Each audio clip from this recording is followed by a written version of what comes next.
minutes after 6 o'clock in Trinidad and Tobago. Very good of you to be with us. I'm smiling a little bit because I'm hearing all kind of excuses in my ears about why some businesses weren't ready to operate at the opening of business yesterday. Then what do you have opening hours for? If you say your opening time is 7:30 or 8 o'clock or 8:30 or 9 o'clock or 10 o'clock or 2 o'clock, are you open for business or just at your door open but you ain't really ready yet? Then don't say that you're open for business. Close the door and say that we can't operate now. I mean, the level of inefficiency in this place is, I can't say bewildering because it seems to be acceptable.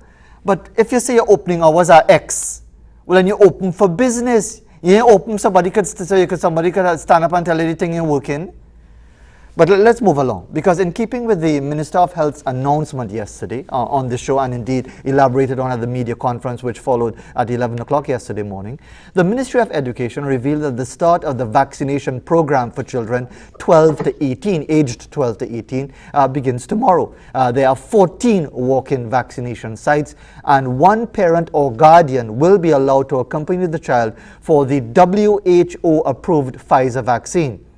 Well, let's get a perspective now from one of the key stakeholders, the Trinidad and Tobago Unified Teachers Association. We're joined by Kyrla Robertson-Thomas, the second vice president of the organization, to get a perspective and indeed any concerns in relation to the possibility of the reopening of school in the old-fashioned way before COVID-19. Ms. Robertson-Thomas, good morning to you. Thanks very much for joining us. Good morning, Fazir, and good morning to your viewers. Good of you to be with us this morning. So now we see that there's a process in place for the vaccination of school children of secondary school age from tomorrow. Any particular issues with that specifically, or broader concerns in relation to COVID-19 and the reopening of school?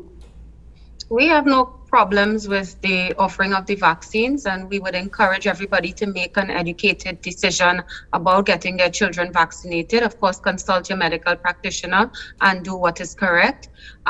In terms of the broader opening aspect, that will only be some of our students. And of course, as you were playing a nice intro song, every one of us is ready to get back to what we know school to be in the physical setting. Of course, we would want to do so in a very safe manner for all concerned, because we don't want a start of school as we've seen in other jurisdictions and then have people falling ill and having to stop and start again.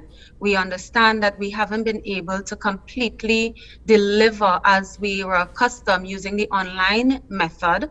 So clearly the best place for us is back at the school. So we would support any efforts to have the schools opened safely for all of the occupants to be able to be there and do what needs to be done for our students. By the way, thanks for our reference to Bill Trotman's hit from 1979. I think that was the Road March for 1979. Imagine, that just shows you the different pace of Carnival. 1970, that was the Road March from 1979, International Year of the Child, by the way. But just as we're talking, Ms. Robertson-Thomas, about getting ready for school, what is Tutor's position on the vaccination of teachers? Tutors General Council didn't take a mandatory approach to that. We said the same thing. We've offered all of the information that is available from all of the reputable institutions, including our very own CMOH.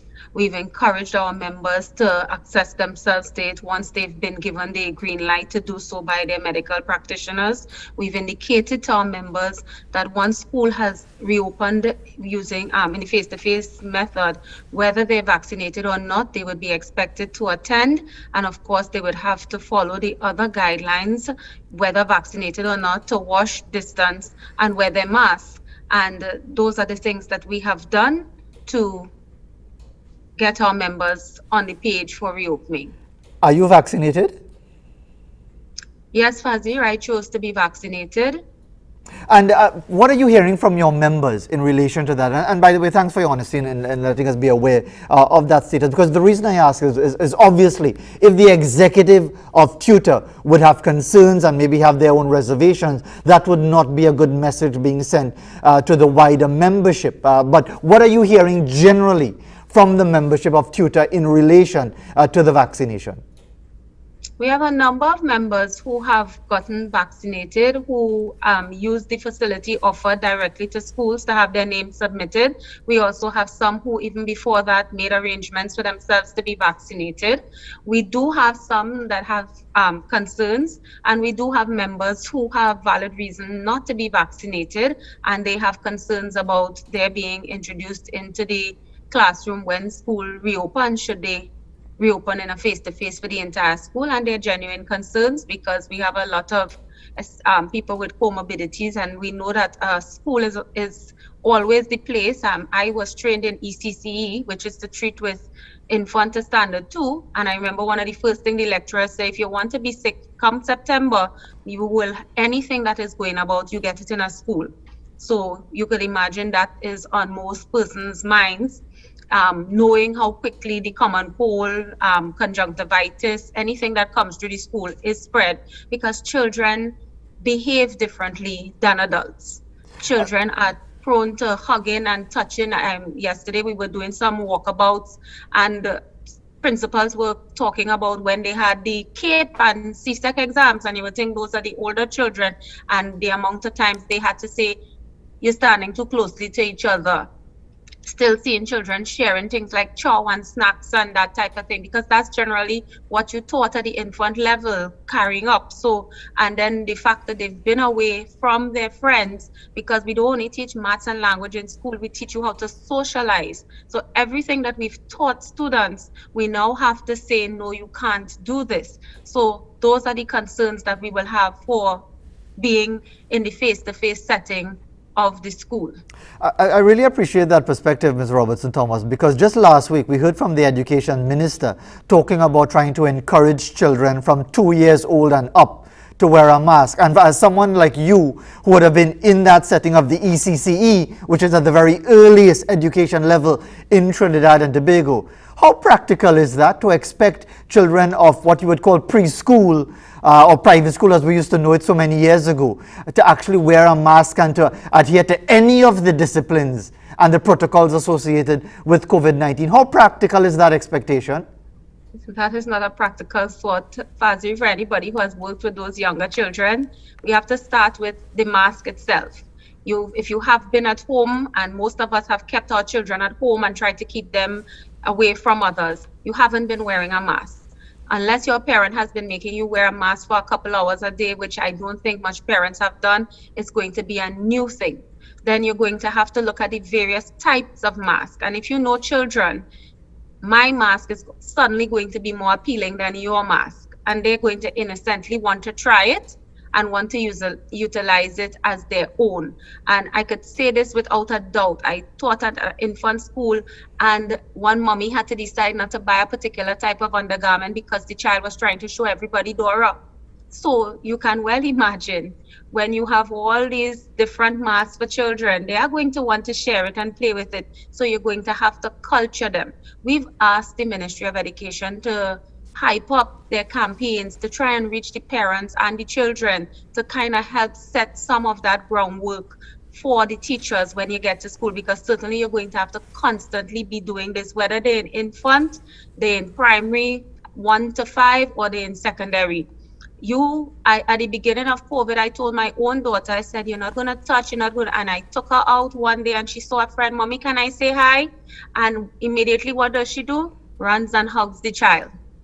And I have been drilling this. So children genuinely will gravitate to each other. The mask will become a slingshot. It will become something to toss up and down.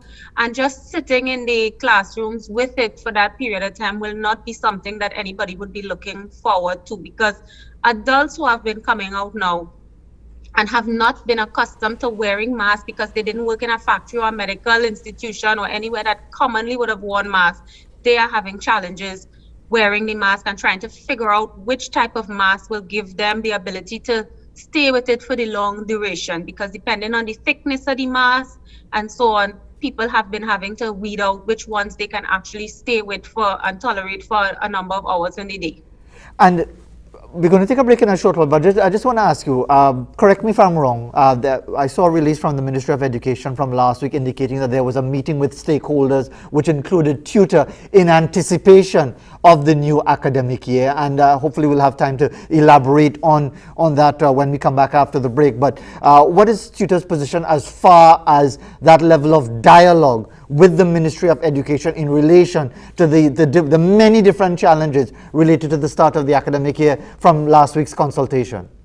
So let me say, much of us would have seen our news conference where we indicated we had not had meetings. I can say that on this occasion, on the Thursday afternoon at 3:30, tutor was afforded a one-on-one, a bilateral meeting with the Minister of Education, where we listed some concerns. She took note of it. Not all of them she was able to give a direct response to. She did take note of it. We were also again invited to the multi-stakeholder meeting on the Friday morning. At that meeting, we did not really have anything to contribute so much as to listen. And in fact, not all of the stakeholders were able to all vent either, given the time frame that was there. So we did have a better opportunity to put over some of our points. We went with our speaking points from the document, and that was better, as I said, but giving responses, she was not able to respond to everything, but was able to take note and indicate that they would confer and consult with the Ministry of Health on those issues that needed to be done and so on. So we still await further feedback. And given that we're so close to what the anticipated or the presumed opening up for the new academic year, are you optimistic? Are you concerned? How would you describe your perspective? There will still be concern, but on Saturday we heard the Prime Minister indicating that we would not think yet about the primary and ECC sectors. We would look at the secondary, which in my estimation is a better move. We can try with the older ones and see what could happen. We understand the need to bring out the examination classes because it has really been difficult for teachers to get over everything. Up to yesterday, I had a teacher call and ask if she could have more periods because right now during the vacation, she's still trying to do work with her class because they were not afforded enough periods with the online timetabling. And she has been using her vacation time to try and put over some more work with them to have them ready for September. So we understand the need for it. Once things are in place to minimize risk, we will go out, of course, and try to ensure that the best can be done and keep monitoring the situation because we really don't want any adverse things to happen. A lot of our members have become a little more scared since we heard of the passing of that principal last week. But I mean, we are trying to encourage people as far as possible that we still have to continue to live and operate in this COVID world until we have a cure. A cure is the only thing that will put us back to some normalcy. But whatever we do, we insist it must be done with the greatest amount of safety and that we must take our lead from those who have the ability to give us that guidance in the Ministry of Health. Absolutely, and health and safety certainly would have to be paramount. Let's pause for a moment, Ms. Robertson-Thomas, and we'll return to our dialogue in a short while. But as we take this break, let's remind you of the important COVID-19 protocols. Wear a mask over the nose and mouth when you go out in public. It is the law. Keep your distance from others, 6 feet or 2 meters. Don't be afraid to tell someone politely, just a step back, keep your distance. Stay home if you're ill. Wash your hands often with soap and water or use an alcohol-based hand sanitizer. Cough into a tissue or into the crook of your elbow. Avoid touching your face. Sanitize those hard surfaces, tabletops, handrails, doorknob, trolleys, and cell phones, of course, as often as possible. We'll be right back with our dialogue.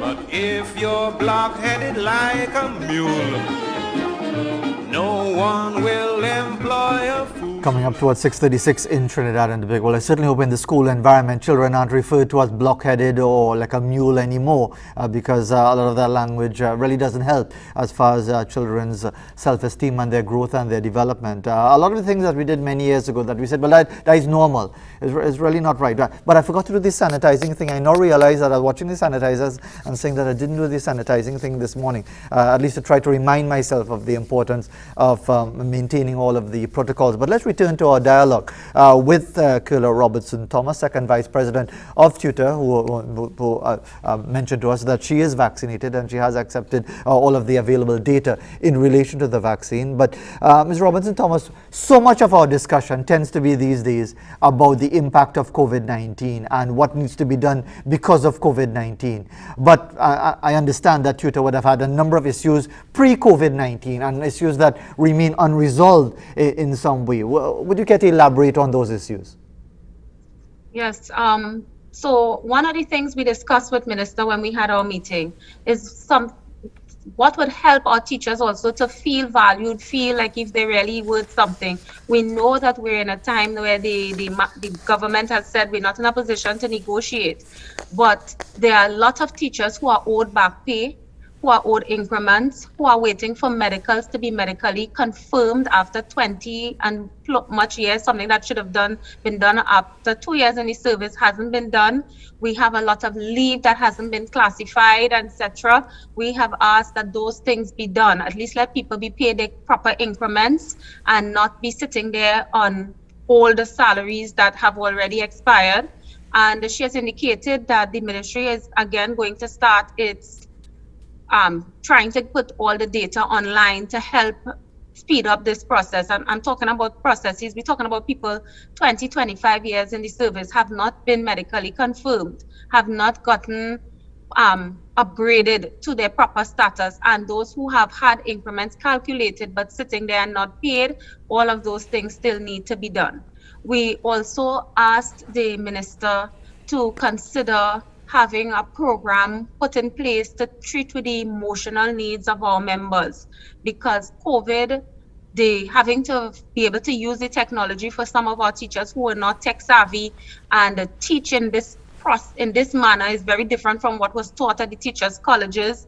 Having to lose students, lose parents, lose their own relatives and friends locally and abroad, and not being able to mourn as people were accustomed to, has created a lot of challenge for our members, and some are not doing as well as others. So we asked for that type of thing to be done. We had asked for EAP. She had indicated that there is some plans for the student support services to also conduct sessions, which we will be grateful for because our members do need that.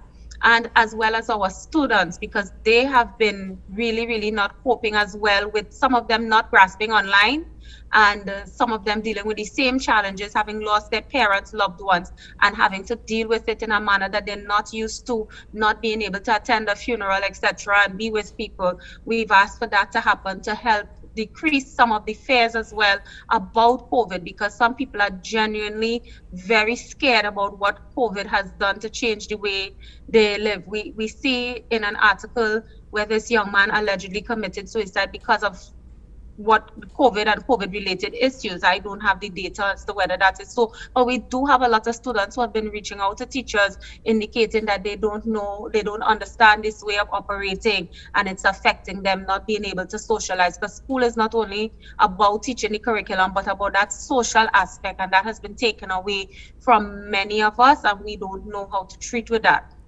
So those are things that we asked. We did, of course, Tutor has been, since the years one, been asking for nurses at schools. We haven't gotten nurses at schools. In fact, we've only gotten 2 nurses per district, but we would hope to have upward movements to that, because even long before COVID, there is the need to have a medically trained person at the school compound to help treat with issues that occur with students on a daily basis. And now more than ever, teachers won't know the difference between a normal asthma attack or a fifth attack or anything, and as to whether there's a COVID sign to it. So we need to have an increased presence of those personnel at school, and we have concerns about the operating hours of the school and the kind of duty of care the principal now has for those hours when students are there. So we have asked for an extra layer of staff to be considered and time frames to be given for when it's okay to drop a child off to school and have them picked up, so that a principal doesn't have to deal with making sure that child is safe from 6:30 in the morning till 5:30 when they're sometimes picked up. We're keeping our eyes on all those kinds of judgments that are coming out now, making it super difficult for a principal to do everything else and monitor that. So we did have a lot of discussion about those aspects that we would want to see sorted out towards having school reopen now and in the future going forward. And Ms. Robertson-Thomas, I mean, your president famously not so long ago ripped up a recommendation, well, a document, which was felt that there wasn't enough time given for proper consultation. So the intention was to send the message that there was no real consultation at that time.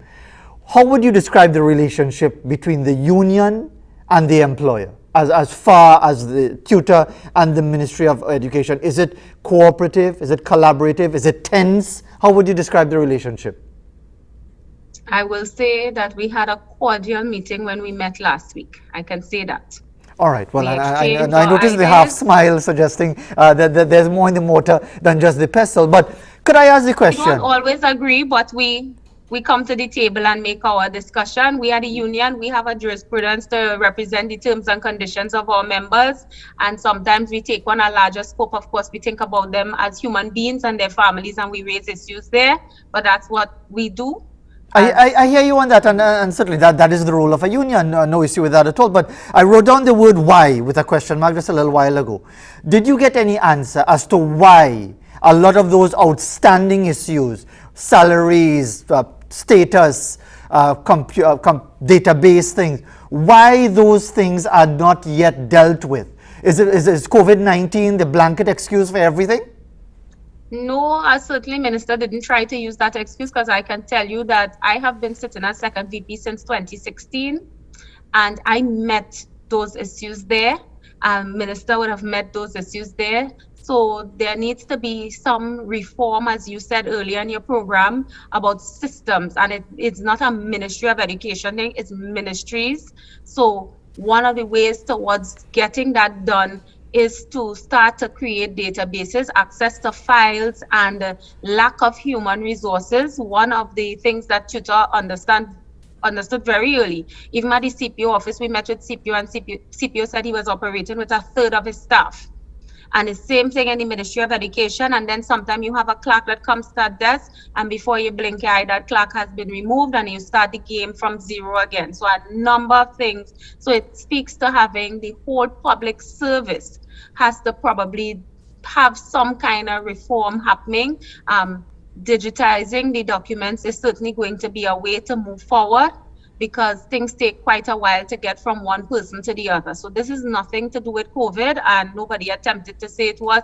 These things predated, but they have a lot of ripple effect on how our teachers, we have teachers who have been in the system since 2010 and beyond, and are still waiting for upgrade to the status that they should have. And there are a number of other issues that surround that as well.